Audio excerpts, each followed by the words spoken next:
মহাভারতের রাজ সিংহাসন যার ইশারায় চলত, জানেন কি?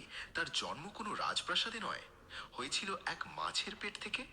আর তার শরীর থেকে একসময় বের হতো মাছের উৎকট গন্ধ। কে এই নারী, যিনি এক জেলের পালিত মেয়ে হয়েও পুরো কুরু বংশের ভাগ্য বদলে দিয়েছিলেন? জানতে হলে ভিডিওটি শেষ পর্যন্ত দেখুন। গল্পের শুরু এক অভিশাপ থেকে। অদ্রিকা নামের এক অপ্সরা ব্রহ্মার শাপে মাছ হয়ে যমুনা নদীতে বাস করত। একদিন চেদি দেশের রাজা উপরিচর বসুর স্খলিত শুক্র এক শিকারী পাখি ছো মেরে মুখে করে নিয়ে যাওয়ার সময় তা যমুনা নদীতে পড়ে যায়, আর সেই মাছটি তা গিলে ফেলে। জেলেদের জালে যখন সেই মাছ ধরা পড়ে, তখন তার পেট চিরে পাওয়া যায় দুটি ফুটফুটে মানব শিশু। জেলেদের রাজা দাসরাজ মেয়েটিকে নিজের মেয়ে হিসাবে বড় করেন। কিন্তু সমস্যা ছিল একটাই, মেয়েটির গা থেকে সবসময় বের হতো মাছের আষ্টে গন্ধ। তাই তার নাম রাখা হয় মৎস্যগন্ধা। কিশোরী বয়সে সে যমুনা নদীতে নৌকা চালিয়ে যাত্রীদের পারাপার করত।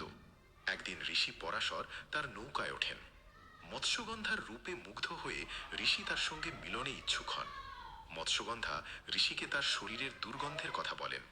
তখন ঋষি অলৌকিক ক্ষমতায় তার শরীরের সেই মাছের গন্ধ দূর করে দেন এবং বর দান করেন যে তার শরীর থেকে পদ্মের সুগন্ধ বের হবে ও মিলনের ফলে তার কুমারিত্ব বজায় থাকবে।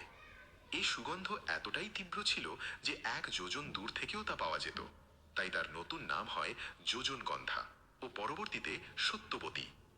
এই মিলনের ফলে অলৌকিকভাবে তক্ষুনি জন্ম হয় মহর্ষি বেদব্যাসের, যিনি জন্ম মাত্রই তপস্যা করতে চলে যান। সত্যবতী ফিরে পান তার কুমারিত্ব, আর সঙ্গে নিয়ে আসেন এক মোহময় সুগন্ধ, যা ভবিষ্যতে তাকে রাজপ্রাসাদে পৌঁছে দেবে। হস্তিনাপুরের রাজা শান্তনু একদিন যমুনার পাড়ে সেই মোহনীয় সুগন্ধের টানেই সত্যবতীর কাছে আসেন এবং তাকে দেখেই প্রেমে পড়েন। কিন্তু সত্যবতীর বাবা ধীবর রাজা দাসরাজ এক কঠিন শর্ত দেন। তিনি বলেন, আমার মেয়ের গর্ভজাত সন্তানই হবে হস্তিনাপুরের রাজা, অন্য কেউ নয়। রাজা শান্তনু তার বড় ছেলে দেবব্রতকে বঞ্চনা করতে চাননি, কিন্তু দেবব্রত বাবার সুখের জন্য নিলেন এক ভীষণ প্রতিজ্ঞা। তিনি আজীবন বিয়ে করবেন না এবং সিংহাসনে বসবেন না। দেবব্রত হলেন ভীষ্ম, আর মৎস্যগন্ধা সত্যবতী হলেন হস্তিনাপুরের মহারানী। এভাবেই এক জেলের মেয়ে কুরুবংশের মূল চালিকা শক্তিতে পরিণত হন। সত্যবতী কেবল রানীই ছিলেন না, কুরুবংশের বংশরক্ষা হয়েছিল তার বুদ্ধিতেই।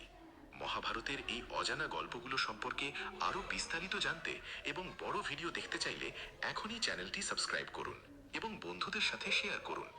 কমেন্টে জানান ভীষ্মের